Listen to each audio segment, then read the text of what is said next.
Merci Nabino Nyonso Lomingo Molamu na Mabota Mabino Bisika Bozali merci. Senga Koiba que nous sommes bel et bien en direct à Kinshasa, qui est la capitale de la République démocratique du Congo. Là, vous êtes là dans vos salons, vous attendez votre émission sur le podium. Cette émission qui est parmi les émissions la plus suivie de la ville province de Kinshasa, présentée par moi, votre humble serviteur Ndeko Danou Kifula. Kakandenga na Lubaranabi Bokomesana. Et plus ampli na émission Oyo merci. Je ne peux pas débuter cette émission sans remercier là, je vois mon réalisateur Dieu merci qui fait. Aujourd'hui n'est pas là, je vois Fisto Tunga qui est là, mon frère ami, je te salue. La bonne sanité côté caméra nazana mwana mboka Olivier Longwango. Oyazali wana oyazali ko simba ngana mona na kitoko. Oyaza ko benda nga bote na bosolo pe bosimbo na bandako na bino. Merci.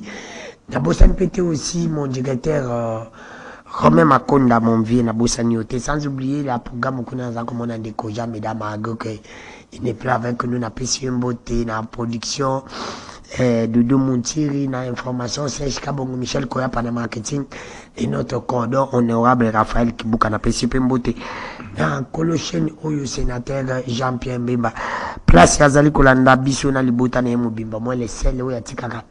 Ba journaliste basala musala na bosolo pe bosembo yo mwe atikara batu baloba nazali ne sengwa koyamba na mokola lelo prophète Bijou Mupina fallait bazala mibale mais l'autre nous a demandé un peu des excuses. Il y a un petit problème là, fallait tout solana bango sur la polygamie mais nazali na prophète Bijou Mupina na plateau ya lelo to betana ima solo au Italie polygamie c'est lui qui sera mon invité. Merci.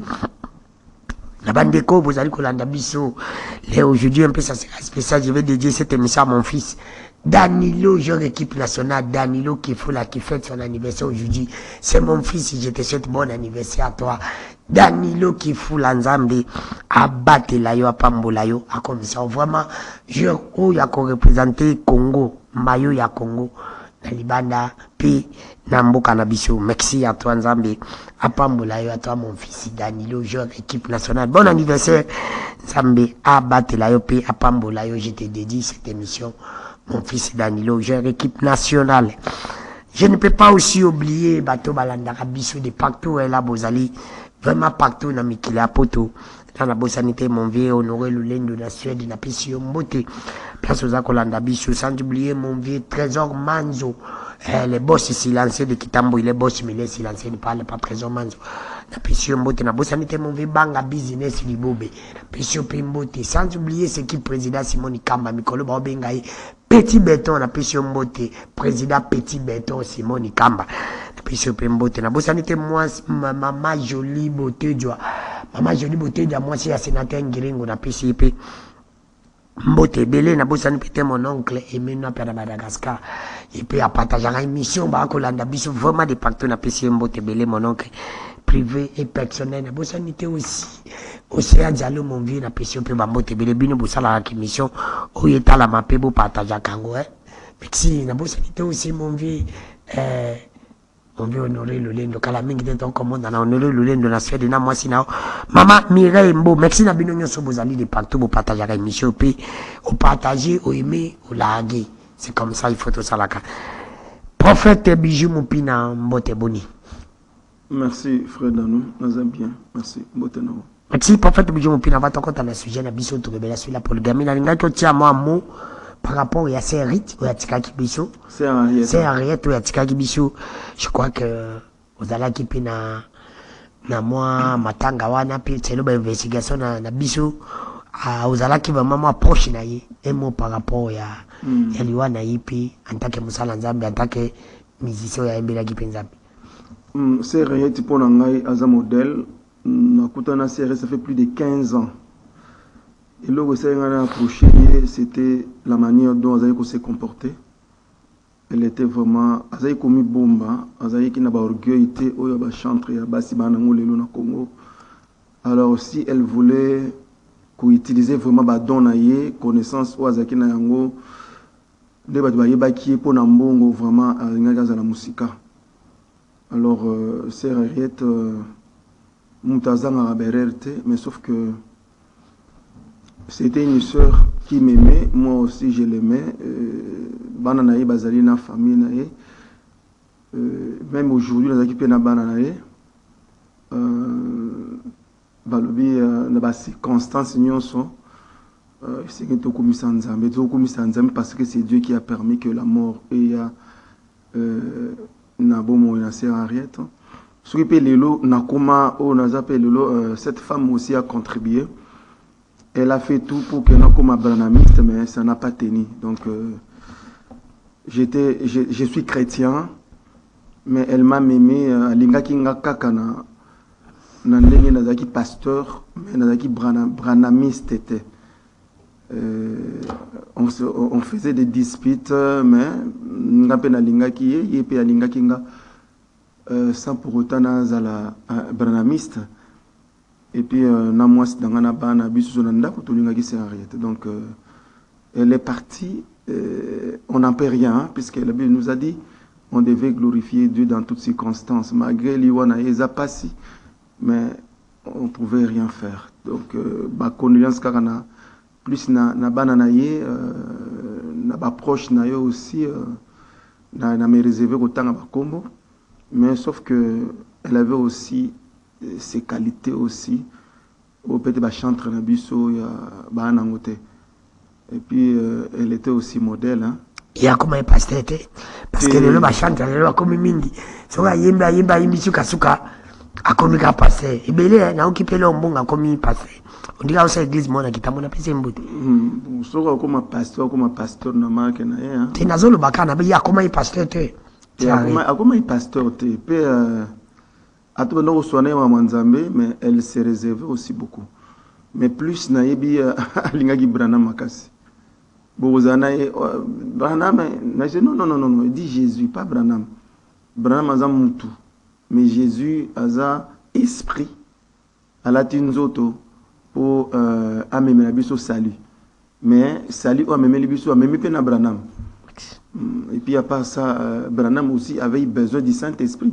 Quand on voit le Saint-Esprit on voit directement Jésus et il faut côté azo sala ba aventure moi je dis qu'il faut qu'on sala ba aventure azo le bono na Branham pas parce qu'il faut qu'albi na Branham na Jésus il a préféré Branham bon je ne sais pas si il y a quelque chose qui ne marche pas dans sa tête hein puisque Branham passé comment que bana passé parce que bikaza na braza yango le bike ça so que zala ki so que zaiba passer au ngolo baté au ko le baté ba non quand quelqu'un dit que na Branham na Jésus na sepeli na lingi Branham kolega Jésus automatiquement ça na égarément ça peut dignité comment yo serviteur ba bengo pasteur zo yembela pe Jésus et puis par rapport à Jésus na Branham au lingi Branham kolega Jésus donc à tel point que non doctrine nous a fausse doctrine au moni ba pasteur parce que ba to ba na discernement te tant bozo discerner bango ezati mususu nani pasteur baruta lobi que j'ai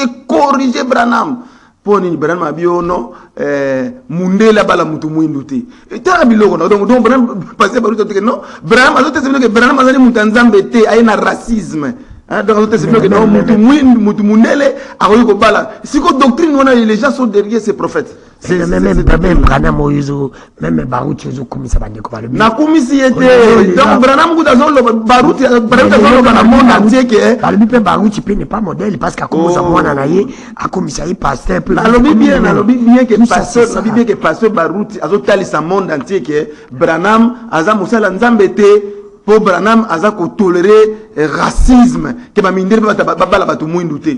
Mais il faut qu'on dise là les gars bien non qu'il soit maudit mais il faut qu'on ait moi dans la malédiction yo Jésus a soupi makila na pour ko récupérer bato pour na mutu azo la vie éternelle à cause de la souffrance vous en a prité pour azoyer ay ko zo biso ba pécheur yo ba na ko maudire bato tous ces gens qui maudissent les gens là baza batanza mbete un vrai serviteur de Dieu qui a le Saint-Esprit a koki jamais ko maudire bato merci jamais.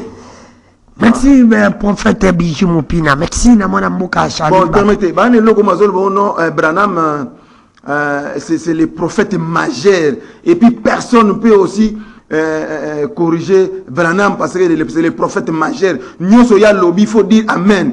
N'habite sur bateau bazo tang ba ibe mamanzam to mamanzam. Moi ça m'étonne. Apôtre Paul a lobby hein. Les diables ata soki mutaye ko yebisa bino makambo. Soki ça confond na écriture qu'il soit anathème. Bon limaete. Mais pour na bango au prophète majeur à lobby. Hein? Oh, ça lobby ça OK amen. Non. Qui vous a dit que Branham est un prophète majeur? Non, nazoka moi na moni pe Denis sabi ono Branham zaki prophète mo ka munene. Nani Denis? Pétage. Ah c'est un pétage. Mais on a vu Denis ça va pas flatter ba Branamis ou comment? Oui, il pas un prophète ça munene Denis ça ni kaki yo. Ça le bibo à cause à peine en raison. On reconnaît un vrai prophète qui parle le Saint-Esprit. Moutou a mis à part. Ah, ça là, scandale. Qui fait le scandale de Nilis? On a évité. Sauf pas le Saint-Esprit, c'est le scandale. Scandale n'est pas émis pétage. C'est son problème.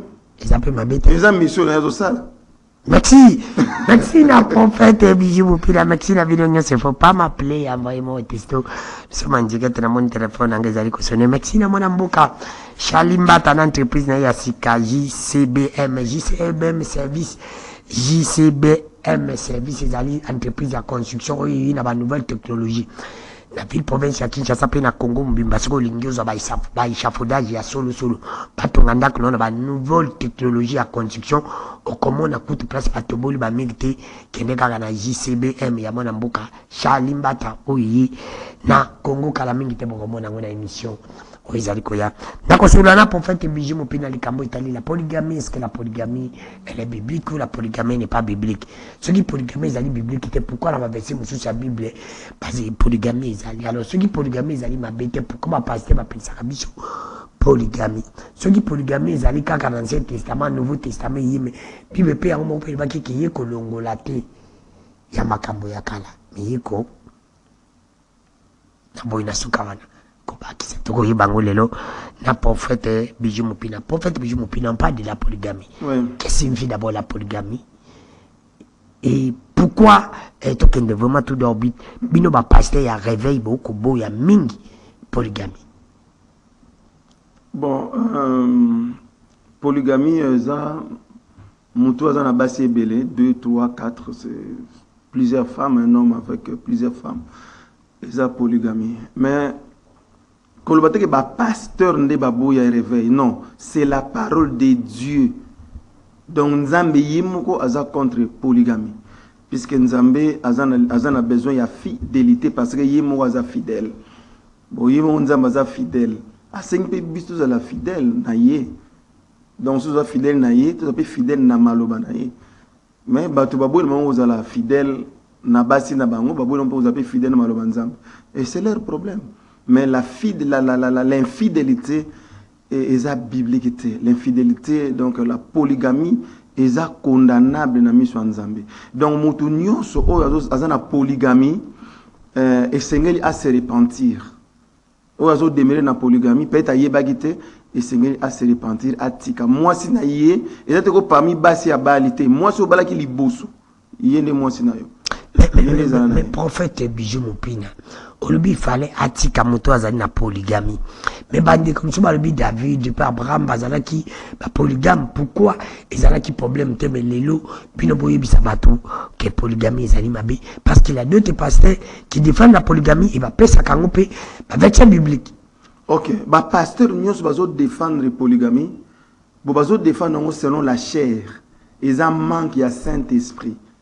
Babi, Dieu n'a pas changé. Il est le même hier, aujourd'hui et éternellement. Balobi, au commencement, hein, Dieu créa toutes choses. Et puis vers la fin, Dieu créa l'homme. Balobi, Nzambe, alalisa ki mobali. Azwa ki kote moko. Asali mwasi. Ache pembeni ya mobali. Tangu Nzambe, alalisa ki mobali, abimisla ki basimi balé tomi sa touté abimisla ki mwasi moko yango Jésus a dit au commencement il n'était pas ainsi.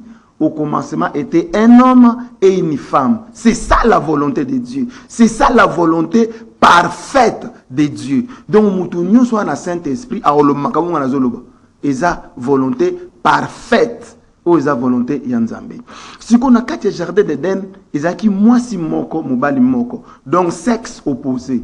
Na kati jardin d'Éden ezalaki te ke basi mobali moko basi mibale. Non, c'était un homme et une femme.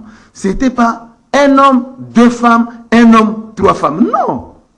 Au commencement, c'était pas 2 hommes, disons, un homme à Bala, Mounigan et Moubali. Non, dans le jardin des Alagité.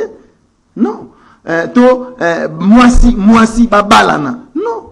Ce n'était pas au commencement. Mais si vous avez dit que commis mobile na mobile ba komi ko balana, moi si na moi c'est komi ko balana, et ça ka manifestation ya malédiction. Oh et yaki na jardin d'Éden, c'était dit à la désobéissance ya mutu. Bible dit que à cause de la désobéissance de l'homme, moi Dieu j'ai maudit la terre. Omoni, si ko désobéissance ne ememi malédiction. Si ko mrakacha malédiction wana. Nde si ko zo pousser mutu, moi si babalana, mibali babalana, mobali abala basi ebele. Ozomona, et ça kaka manifestation ya malédiction parce que Bible dit que non, mukolo boko liambuma, boko zo connaissance ya bien, pena connaissance ya mal. Omoni tango mutalia ki mbuma nde makambo nyonso wana ebandi ko salama mwasi akomi ko bala muninga na mwasi mobala akomi ko bala mobali akomi ko bala basi ebele pe bazo défendre ango. Cela signifie quoi? Cela signifie ezali malédiction, manifestation ya malédiction à cause ya désobéissance ya mutu kati na jardin d'Éden. Oh, les gens n'arrivent pas à comprendre. Et puis à part ça, quand on dit que mwasi moko mobali moko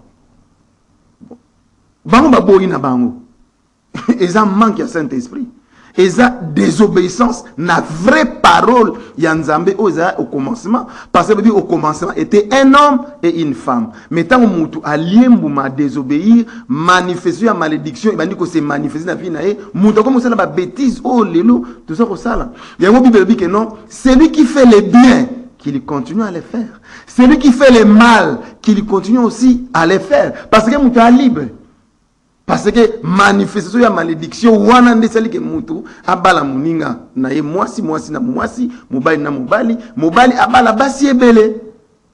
Celui qui fait le bien, qu'il continue à les faire. Celui qui fait le mal, qu'il continue aussi à les faire. Mais la volonté parfaite ya Nzambe, un homme et une femme. Mutu nyoso kati na polygamie aza hors volonté ya Nzambe. Mutu nyoso oyo azali ko tambola na infidélité, mutu wana devant Nzambe a dignité. Merci prophète Bijou Mupina mutu aza ko tambola na infidélité devant Nzambe a dignité.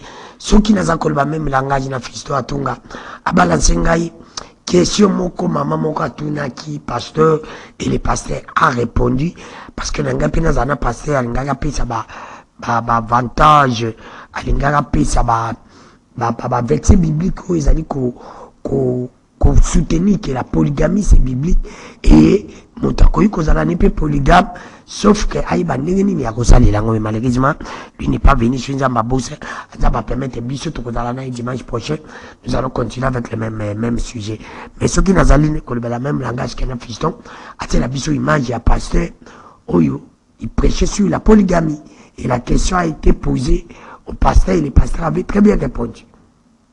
La polygamie que vous avez parlé de ça tout à l'heure là, j'aimerais savoir est-ce que la Bible autorise la polygamie?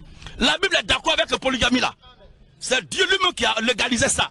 Exode 21, 10. Exode 21, 10. Exode 21, 10. Alors Dieu prononça toutes ces paroles en disant. Dieu prononça toutes ces paroles en disant. Si un homme prend une autre femme. Si un homme prend une autre femme. Il ne retranchera rien pour la première. Il ne retranchera rien pour la. À la nourriture. Il ne retranchera rien pour la première. À la nourriture. Voilà. Au vêtement. Et au droit conjugal. C'est pas un péché. C'est Dieu qui a dit ça. Donc moi je ne peux pas condamner ce que Dieu n'a pas condamné. La polygamie est biblique. C'est pourquoi nous disons vive la polygamie. Vive la polygamie.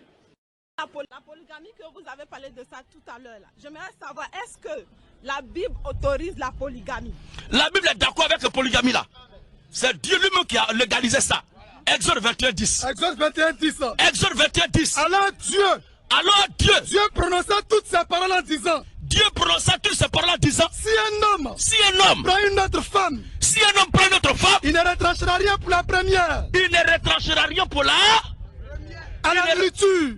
Il ne retranchera rien pour la première. À la nourriture. Voilà. Aux vêtements. Aux vêtements. Et au droit conjugal. C'est pas un péché. C'est Dieu qui a dit ça. Donc moi, je ne peux pas condamner ce que Dieu n'a pas condamné. La polygamie est biblique. C'est pourquoi nous disons vive la polygamie. Vive la polygamie. La polygamie que vous avez parlé de ça. Merci. Bande Kobolandi, la bande d'action, pasteur. À bande côté, la question a été posée au pasteur. Le pasteur a très bien répondu. Il a donné aussi le verset biblique. Prophète, Bijou Pino l'a dit prophète, pasteur, après saison de 21-10. Habité sur 21-10, ils n'étaient pas na yotanga kangupa. Sur tanga kangu, mais pourquoi yotanga kangu en pratique? Alors, monsieur, les alliés n'ont pas bête, ça dit que, oh, bah, ce n'est que normal. Tu veux qu'un peu par le barabalubi, que je ne sais pas, je ne connais pas la Bible depuis que vous, mais, par le barasso, ça n'a pas si, et belé, ça, c'est la même condition. Et j'ai dit soumouté. C'est ça le grand problème. Bon, au moins, j'ai un pasteur au Hollandais. Azome Batumala, vive la polygamie. Ah, on se montre que John amène le bénézo magasin donc tu bagazana aventurier. Comment tu connais au côté de mon ingam salanzam? C'est aventurier ça injurté. Alors ça la aventure mamanzam, c'est aventurier. Bon pasteur cache pas le bango même version pas le bango, pas musulman pas bango. Na repose bien explication. Pas musulman ça tanzam. Oh, bon pas ça tanzam betende. Non, on peut s'expliquer. On peut c'est clair. Oya bango est flou. Allons-y. Yoso mona mutu a bali basi mbale pas traiter bango ndenge moko. Et c'est impossible. Comment ça? Na émission que dans nous c'est impossible. Et c'est impossible. Il y a certaines choses tellement mutu on a besoin de démêler na malédiction. Tellement mutu on a besoin de démêler na malédiction. Babi celui qui fait les biens qui continue à les faire. Et ça va gérer na bango. Azo se plana ya va na malédiction. Ce qu'on nzamba tiki mutu azala libre. Zena tanga verset awa. Mais au tanga verset on a kanzaka berger.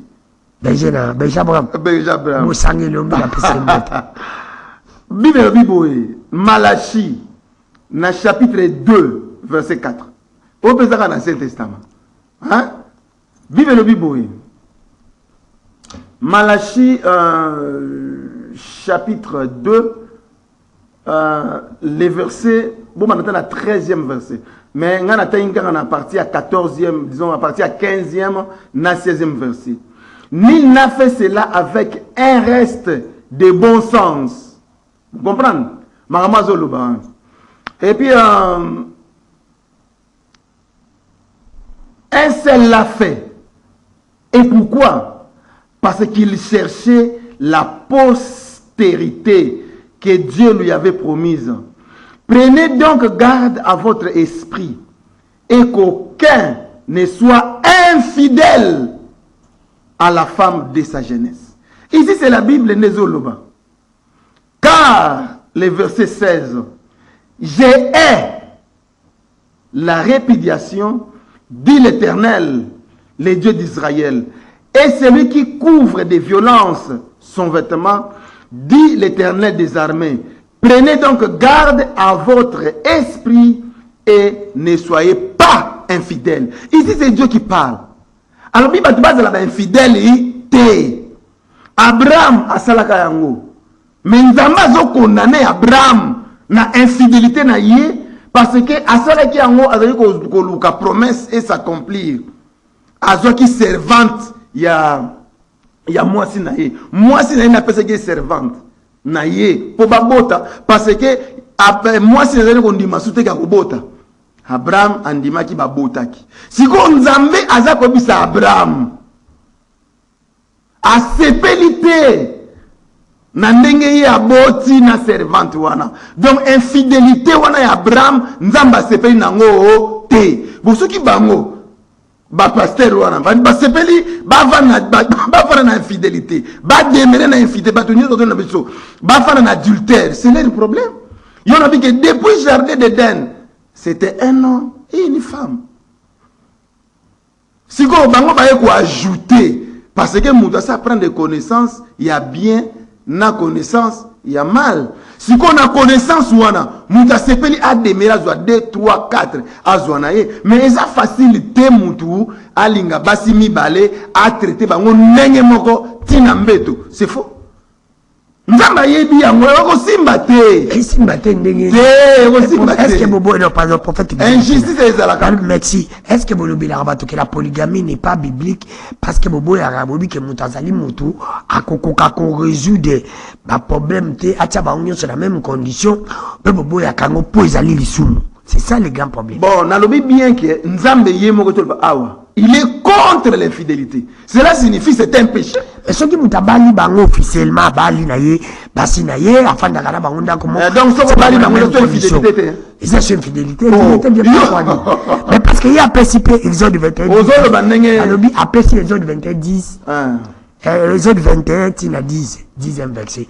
Est-ce que alobi ça biblique te okotanga ngote? Na lobi nga na otanga ngote parce que na lobi bien boy. Parce que y a alobi ça na katsa Bible non parce que celui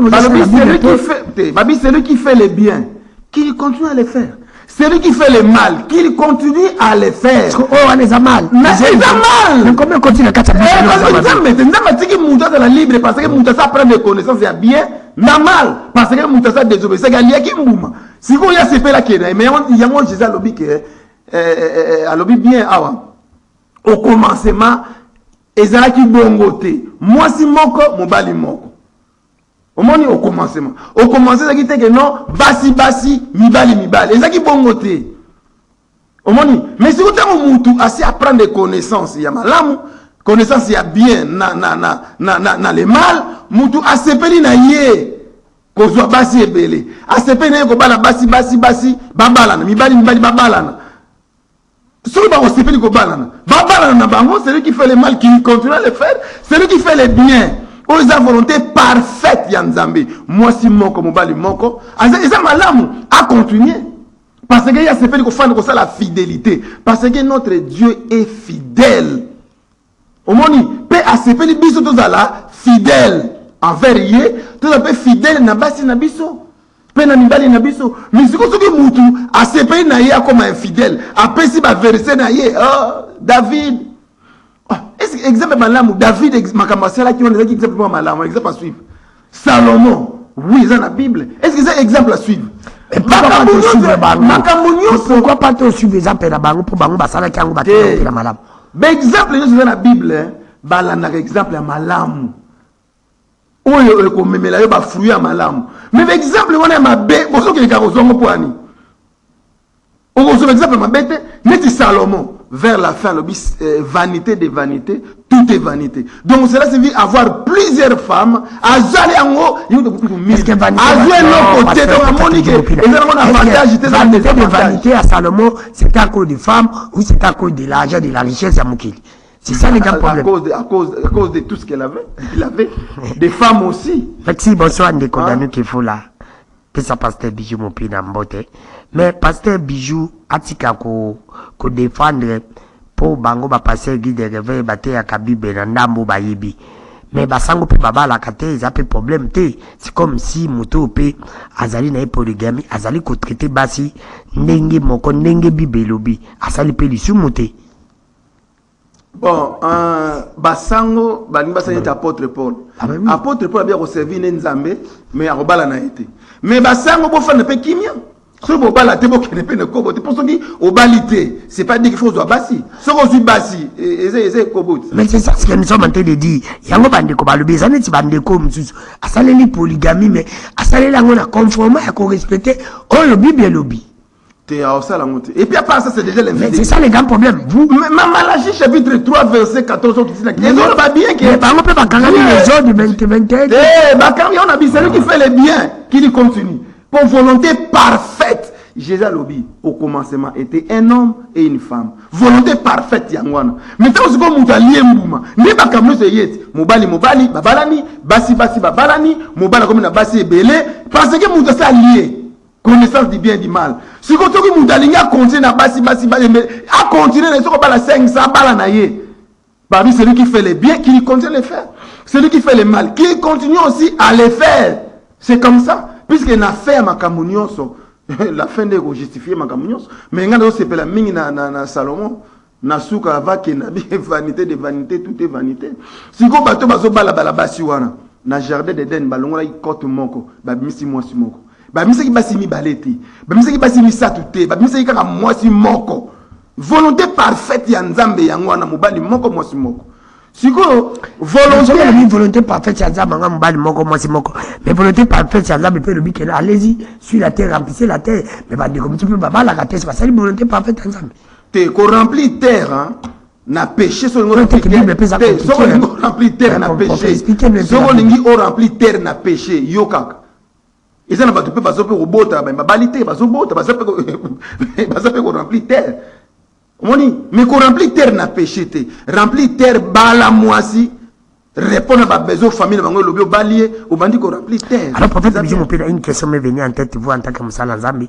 Na muto ya bali mwasi te.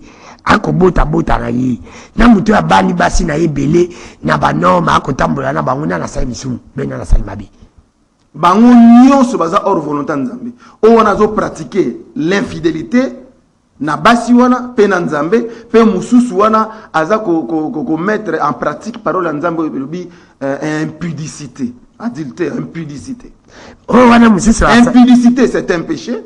Mousso eza infidélité wana. Infidélité. Eza désobéissance à la parole. C'est un péché. Vous parlez de l'infidélité parce que dans la base bali misato. Mais c'est l'infidélité. Mais il y a bali bango, après si d'autres, à quel bango tiré par l'État, à quel bango tiré, a rempli ma condition nyon son prophète. A rempli ma condition ya mokili. Nyon va pesi à sali yango civil. Ma rempli ma condition. Oui. Tia bango na condition. Baza pasi na pour bali bango. Pasi bango na condition moko. Soka sombi papa pona moko. Soka zaina buta sali mi balé, kuna pa ke mi balé. Soka ando ça l'effort pas quoi na lisumuté. C'est ça le grand problème. Ma boy ke azana moi si moko pas tricher de va passer pour tricher kana bino. Dans quand on parle de l'infidélité, ngana kamo abat. Oui, quand Dieu parle de la fidélité, mobali peut faire de la fidèle envers moi sinaye, moi c'est pas de la fidèle. Quand les gens parlent de l'infidélité, net mobali a droit à cause de l'infidèle, moi cité. Mais comment ça m'étonne? Quand Dieu nous recommande la fidélité, comme ça dit moi si moko mobali moko, mobali zala fidèle envers ta femme, femme zala fidèle, puis le mobali na yo.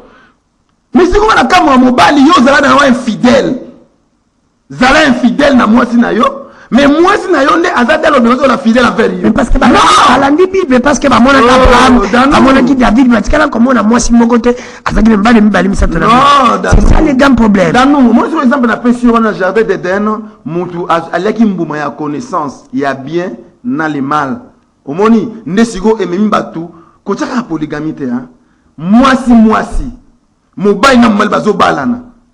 Omoni et bilo kona eye ko ya tangu mutu asali mbuma a désobéissance wana ememi mutu sikoyo abando sala makambo wana yango bible penda eye binyon celui que celui qui fait les biens qu'il continue à les faire il y a respecter volonté parfaite moi si moko mobali moko celui qui fait le mal qui lui continue aussi à les faire moi si moko mibali belé moi si mibali volonté on est volonté parfaite te eza volonté en nzambe te ba bis bazaka volonté wana sont dans les péchés sont dans les mal. Merci bandeko boko landa biso boko benge belé nous sommes en direct il ne faut pas nous appeler. Écrivez, envoyez-moi vos textos, je vais essayer de lire ça. Nakotanga yango na moni ba passer ba ko benga ibele il faut pas m'appeler pour petit de la bâtisse na otanga toza en direct à Kinshasa qui est la capitale de la République démocratique du Congo.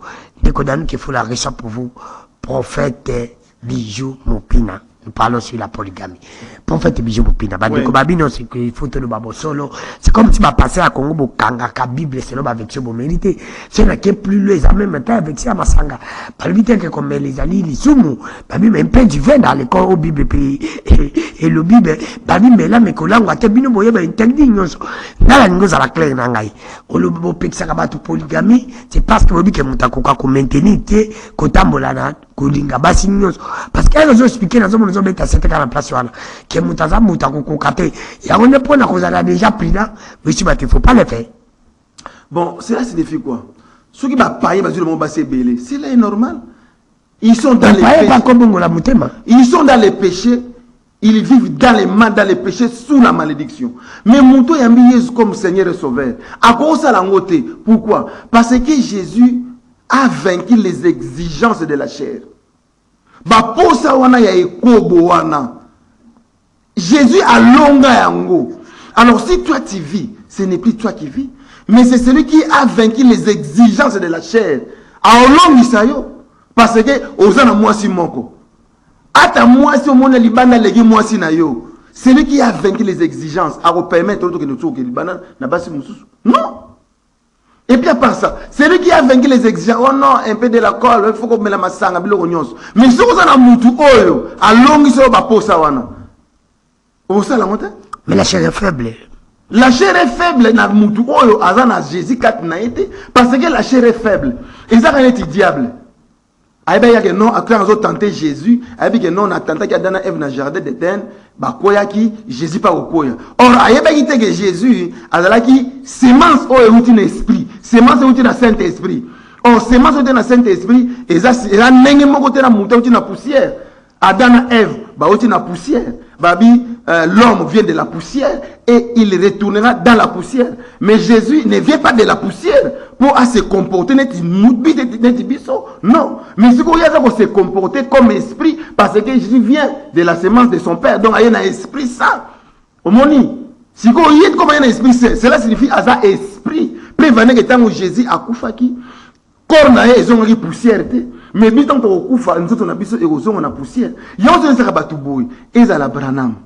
Ezala ba prophète na mbo so ba ala. Ba prophète nyonso ya mokili. Ba uti na poussière, pe ba kozonga na poussière. Mais le prophète Jésus a uti na poussière te. Jésus a uti na Saint-Esprit semence. Ya Saint-Esprit mais papa na ya zui a tiena libumu. Ya Marie, mais Jésus a bibi. Il y a un prévenu que Jésus était mort. Nous autres, et s'est décomposé. Donc Jésus a vu qu'on se comportait, mais il va prophète, parce que Jésus est esprit. Bateau, bateau, koufa, ceux qui va embaumer, c'est le bisala, sala, plutôt, bakozonga na poussière, mais Jésus a couru kozonga poussière, pour autant na poussière, Yesi ko so avandi kati na yo akolongi so ba exigence wana ya chair parce que la chair est faible ma belé ya poussière wana eza faible yango zo boya bato bazala polygame parce que la chair est faible. Oui, la chair est faible. Si ko il faut luka mutu o alonga faiblesse wana eza Branham eza ma prophétité c'est Jésus. Mais oui, vous avez totalement raison. Je vous laisse le temps. Je suis en train de vous poser des sous-questions. Si vous dites que nous sommes en moto, à longue chair, c'est Jésus. La polygamie, c'est le mariage. Mais Jésus-Christ, ça va la guine à répéter. Mais pourquoi, par exemple, il y a pas moto à la quitter? Ah, si vous avez Jésus, net moto, mais azala qui moto, azala qui nanzoto, na mai. Ayoka qui peut passer. Alela qui peut. Voilà. Si vous avez exemple, voilà, il y a moto, il y a chair. Mais Jésus, aza esprit. Pendant que je parle ici, Jésus est esprit. Ce qui a l'attaqué nanzoto, ils pour amener la vie. Non la vie de souffle de vie, amener la vie éternelle. Il y a un besoin de vie éternelle. Bazana moi si moko. On a besoin de vie éternelle. Mais on a besoin de vie éternalité. Mais je ne Jésus pas une vie éternelle. C'est pour te dire que Père, ils appellent ma bébé. Et n'est-ce pas bourré? Nasi na bala. Na pas qu'on servir nous a sans moi si. Ah mais oui. Mais si on nous a nasi na bala nanga. Pena sepe na bala nanga na pe moi si moko. Dans nous na ba bourré. Ba ne jugez point afin que vous ne soyez point jugés. Makamo na zolo ba awa soki ngai mo na zakati na infidélité et comme jugement pas bat soki ngai mo na zakati na masanga et comme jugement ozomona longona no pote na lisu na yo pour longona pote na moninga yo za infidélité te na za infidélité na za vraiment fidèle. Mais prophète Bijou Mopina parle un peu des choses sérieuses parce que makambo ya nzambe c'est comme si ngala zo mono ndebino ba passer guide de réveil bozo sali la Bible c'est l'on ndebino pour comprendre quand on moni que ban nzambe ba uzana difficulté au lieu que botali sa bango entre les biens les mal bango moko ba choisi que tout la kabino boy poto bi ke beaucoup kate mezali nango mabete bino koto na boko le baté c'est ça les grands problèmes. Bon problème za nini diable ayebi ke nzamba puissant ako pousse be na nzambe boite pa bundisa ye ako sala ngote siko diable depuis le jardin d'Éden azo bundisa parole ya nzambe azo bundisa maloba nzambe yango na jardin d'Éden alobi na mutu ba isa ibini bolie ba mbuma nyonso a FCT baba ito lia nyonso mais o yeza na katiketo habite mukolo boko lia boko maneti nzambe tangu siko mutu alie ola ko maneti nzambe mutu a se rendre compte ka komi ni Omoni. Donc ce que le diable a utilisé serpent uniquement pour abonder sa parole yanzambe. Et ça quand il est là, parole yanzambe est combattu. Parole yanzambe est combattu. Surtout tout le monde a des dégâts. Tout le monde a non seulement dans le Congo mais dans le monde entier. Tout le monde a plusieurs églises. Moutou a commis Nzambe, bah prophète a commis kili. Il faut que le prophète moi attendre la fin. Il faut que le connaître les témoins de Jéhovah, côté Zadeway, côté Branham, côté catholique, côté Kimbangis, côté église à réveil. On se voit la doctrine par-ci par-là. Mais ce qu'on compte na quatre biloko nyonso wana, même na quatre églises à réveil. Au moment que diable a côté, azobundi sa parole. N'est-ce pas passer sur la quatre églises à réveil pour na bango bazo tolérer à polygamie bazo tolérer ango. Or c'est le diable aïe koyebisa bango a tchekat na bango ko bundisa nzambe ko bundisa parole wana parce que ce que mutu a désobéi na parole nzambe automatiquement malédiction ko se manifester na vie na ye ya mo moni que diable azo bundisa plus parole nzambe mais si ko pour mutu alonga diable et c'est na mutu a vérifier rapper bas écriture ce qui prophète a lobby. Mais il faut conforme à la Bible. Si on est conforme à la Bible, il faut qu'on rejette le prophète, qu'on rejette le pénaillé. Attendez, on a théâtre. Ce qui va vérifier ça conforme à la Bible, il faut pas rejeter Ngaï, va rejeter ma lobby, puis va rejeter Penangaï. Parce que le diable n'a pas le diable a zobundi sa parole à un niveau à sakanate. On se demande, il y a un second pasteur. Bah comme il faut se couvrir et bon David dit père bala qui va se bénir. Oui, David peut na Salomon. Bah comment on peut ça? Moi même Salomon et ça peut na pas tout le monde na kati ya Bible bazaki ba adultère, bazana ba se belé mais nzama benga ba serviteur na ye. Ozomona pour ba lingi ba sala na bango. Mais Pharaon pas un serviteur en Nzambe parce que Pharaon peut avoir un instrument au Nzamba utiliser qui appelle ça qui est incrédulité. C'est pas dit que son Nzamba benga serviteur na ye, nos vrais serviteurs na ye, ils ont la différence. Moïse azaki homme de Dieu mais Pharaon azaki serviteur. Donc serviteur on appelle serviteur en Nzambe Nzamba utilisé mais égaré yo ne tu peux les autres serviteur et belé bon on va la succès bah déjà égaré bah Nzamba pèse déjà incrédulité il y a un besoin on va serviteur bah ça la dégâts bah ça la désordre parce que bah qui mise à part. Or, vrai serviteur Nzambe, Azamuto Azaki mis à part. Donc, il vient du ciel. Quand il va descendre sur la terre, il va prêcher les choses du ciel. Il va prêcher qu'on prépare Batou pour l'enlèvement. Ah ouais, qu'on prêcher Batou, qu'on défendre ma fidélité. Oh, basi mi balé. Mais là, ma sang, il y a un problème. Oh, et la sang. Mais c'est même ma sangolango, le petit Zamabé. Mais un peu du vin, la carte. Il y a le premier miracle que Jésus a salé. C'est ça aussi logique. C'est Jésus mon ami Zakamabé. A Kendaga na fait pour la ligne, à ça la paix comme ça pour dans nous babi que Jésus a fait à Cana à cela qui vint. À cela qui va prémisse va scroll va ozo mélange va ngok. Bah tu m'as dit même fait pénangu ça. À cela qui y a on était là. Oui, ça ka ou pas c'est ça. Il y a on moi je suis ozo lobi ça tu loko wana. C'est le diable azo bundi on appelle la diable. C'est le diable azo bundi sa parole. Azo ngami to le babosolo. Bosolo ya on a comment les parents n'ont pas besoin de sango? Nzamba c'est là qui vint, Jésus c'est là qui vint.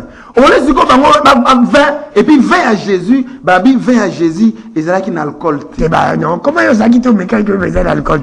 Bah le bah écoute ça quel lengi pasteur. Pourquoi ne peut-il pas sauver oyo? On peut s'habiller en olive on peut sur la cime. Après avoir fait quoi? Oh non, pasteur, on a dit on est mutolobiti. Bah le vin là était bon. Pourquoi vous nous a donné le vin après avoir été délivré?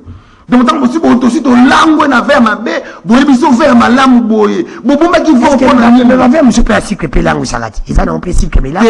20 millions sur un alcool et langue ça mout. Alors bon, d'après ça qu'ils ont fait la faire. C'est ça les un problème pour faire tes la émission que la Bible c'est compliqué moi Bible. C'est ça compliqué te. Ba tourner ba linga tordre lango. Le diable na yé pour compliquer Bible. Diable yé ko bundi sa parole wana. Ya on ba ko non et ça nini David pas na ba c'est belé. Et ça nini Jésus dit mon ça qui fait. Quand c'est des diables na zo bundi sa parole. Si ko effectivement Jésus ça qui fait. Bon si on met la vin, on met la nini.